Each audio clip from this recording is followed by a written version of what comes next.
Hello, hello, hello. Thank you for tuning in to me again. I am making my first recording of the autumn. So I am donned in my fall colors. It's really bright in here right now. It's starting to darken a little bit, so it's probably really hard to pick up on the colors. But trust me, they are fall colors. And I am donned in them, not dawned in them, donned in them. You know, before I got started, I thought I would, make mention of the fact that it's fall and that I am wearing fall colors. And I thought I'd say I was donned in it, and I thought, that doesn't sound right. How do I even figure these things out? Like, sometimes I say things a certain way, and I think to myself, where did I pick that up from? Where did I learn it? I have no idea. It is actually correct to say that I'm donned in a particular outfit, but there is a difference between donned and dawned. Like, something dawns on you, like you realize something, but when you're donned in something, you're dressed in a certain way. So anyway, I wanted to talk about a lot of different things that kind of have relationships to one another. And let me just start off by saying that, since the wintertime when I was regularly making these recordings, I have kind of gone underground, because I always post on social media, whether I'm making these recordings or not. And these recordings have kind of replaced those written posts, although it's a lot of work to do this. It seems easy, but believe me, as simplistic as these videos are, there is some planning that goes into it. So anyway, I haven't really been wanting to say very much, and one thing that I learned about that I thought could apply to me is what's called shadow banning. And that is something that Twitter has done. I don't really have a Twitter feed. I have an account on there that I set up so I could follow someone that I don't even think he's posting anything on there anymore. And I never really got into the habit of checking it. But anyway, it's something that was being done by Twitter, and I believe it's also been done by Facebook. There is two women. One of them is named Silk. I don't remember the other one's name, but they were subjected to this practice of shadow banning. And what it is if those who are in control of Facebook and Twitter and other social media sites, if they determine that what you are posting is, in their opinion, hate speech or whatever, they won't outright ban you, as was the case once upon a time. Once upon a time, you knew that you have been shut up. Now, they let you post it. What you have posted is visible to you, but nobody else is seeing it. It's just like talking into an empty room. So it's, in a way, better, because the person who has written something, their information isn't deleted. They still have access, and what they say, ignorance is bliss. No hurt feelings. It's quite different when you see what's being done to you. But I find it actually, to me personally, it's more offensive, because it's like you're being lied to. You're being led to believe that you really have an audience that you don't have. So why waste my time? At least if I'm banned, I know I can't say anything anymore, and believe me, it's happened. I was on a Facebook group where someone kept posting these negative posts about the president and people in his administration. This was last year, and it's just over and over and over again. And, everyone can say whatever they want. You know, I'm in favor of free speech, but the Facebook group had nothing to do with politics. It was just, you know, a specialized group of people talking about a specialized thing that we all had in common. And this person was coming in there and posting political messages that just didn't fit in. So I finally, you know, I don't even remember what I said, but I think I posted a message letting everyone know how to block that person's messages, you know, and that got me blocked, you know. So anyway, at least I knew I couldn't post out there anymore, and I was like, okay, well, whatever, you know. I wasn't wasting my time, so it just makes me wonder, is this message really going to be seen by anyone? Why write it then? You know, so I haven't been writing as much. I just feel that my opinion is not welcome, and no one is listening, no one is watching. So why do it? You know, why? It's just kind of pointless to me. So there are opinions, though, that are welcomed and encouraged and even celebrated. Case in point is this, what I have said is, or what is said to be the Me Too movement.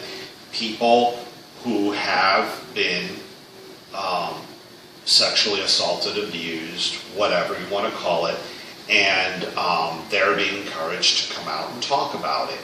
You know, and a lot of people have. And one of the latest examples is Christine Ford. That's not her entire name. She has a whole bunch of names. I think it's Christine Margaret Blasey Ford or something. People have too many names. I got to shorten it down. All right.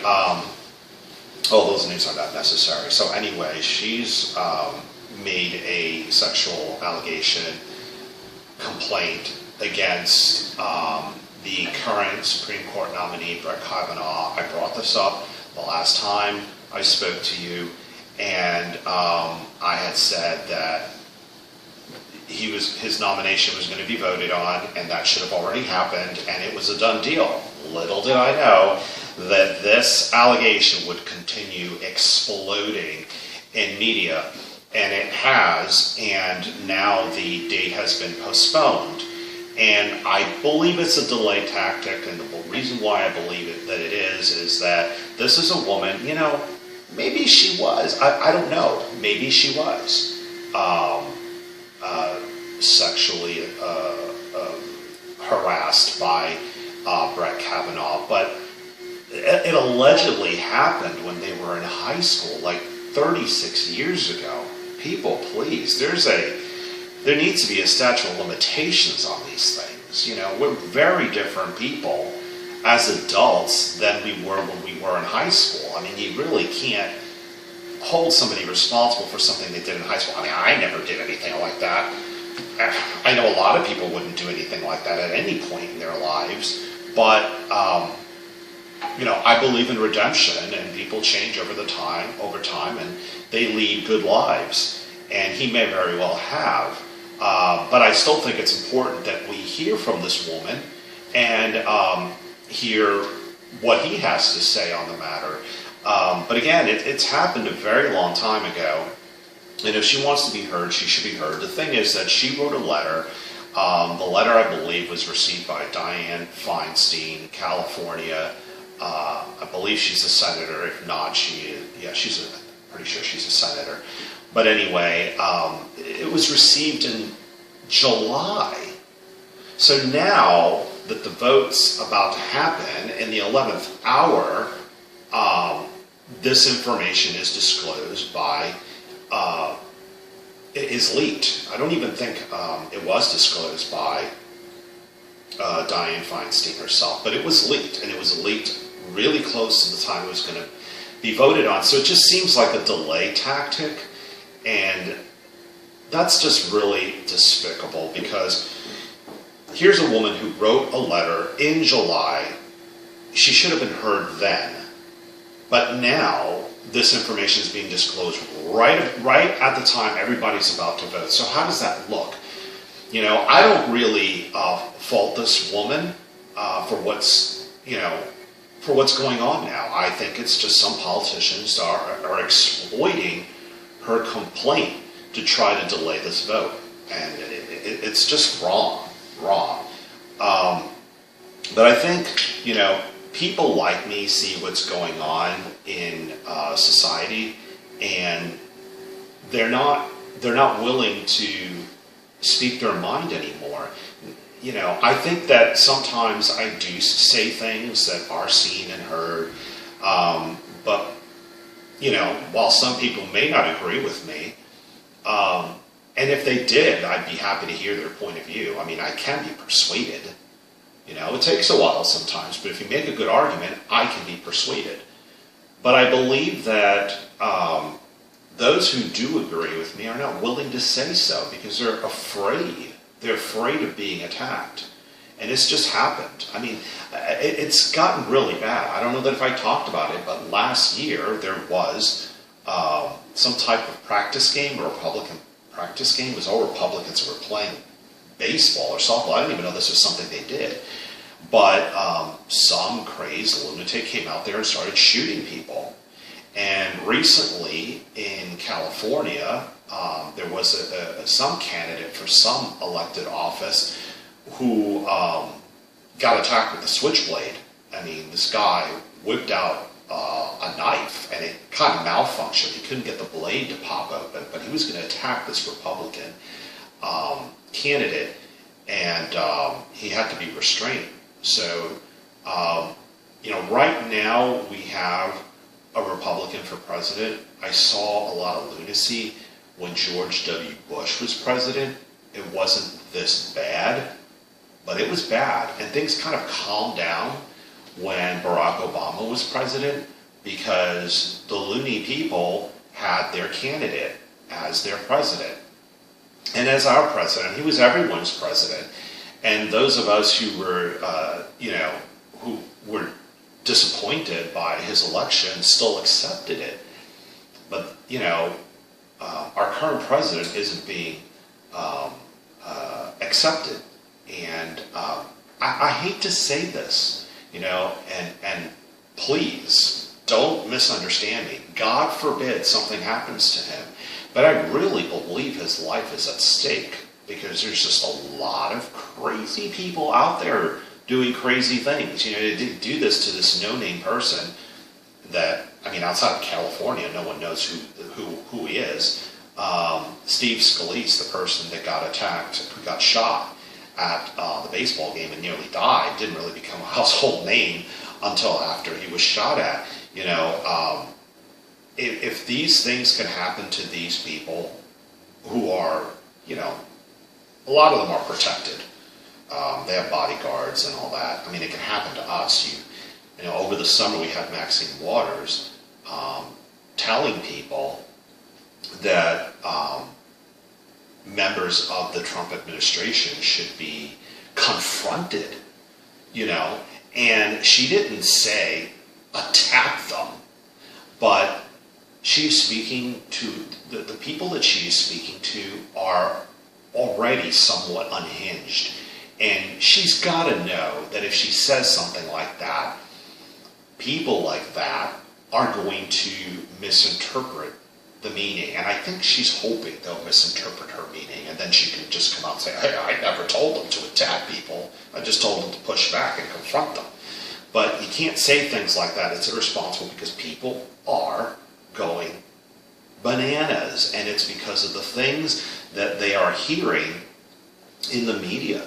You know, the media is advancing a narrative that is dividing us, really, and we need to find a way to come together on things that we agree on. And I understand there's certain things that we're never going to agree on, but right now there are people, there are citizens who agree with the policies that's being advanced by the president and the things he's trying to accomplish. And there's people that are opposed to it. There are people that are opposed to the fact that he nominated Brett Kavanaugh, because if Brett Kavanaugh does become a justice of the Supreme Court, he will sit on the Supreme Court for over 30 years. In this 4-year term of the president, who knows what will happen to Ruth Bader Ginsburg? She's like 86. She's hanging in there, and I think that's great.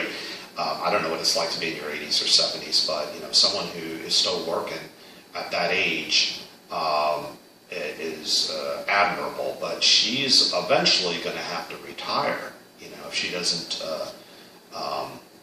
die while serving. And if she is replaced, that will definitely change the balance of the court. But Brett Kavanaugh just replacing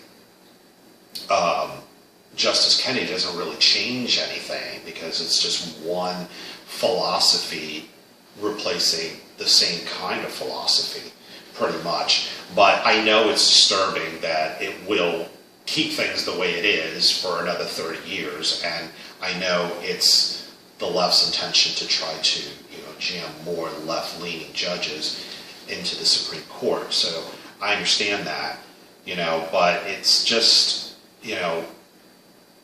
really the way to change things is not necessarily at the court level. It's just, those who can vote into office and have them, implement the kind of laws that you want.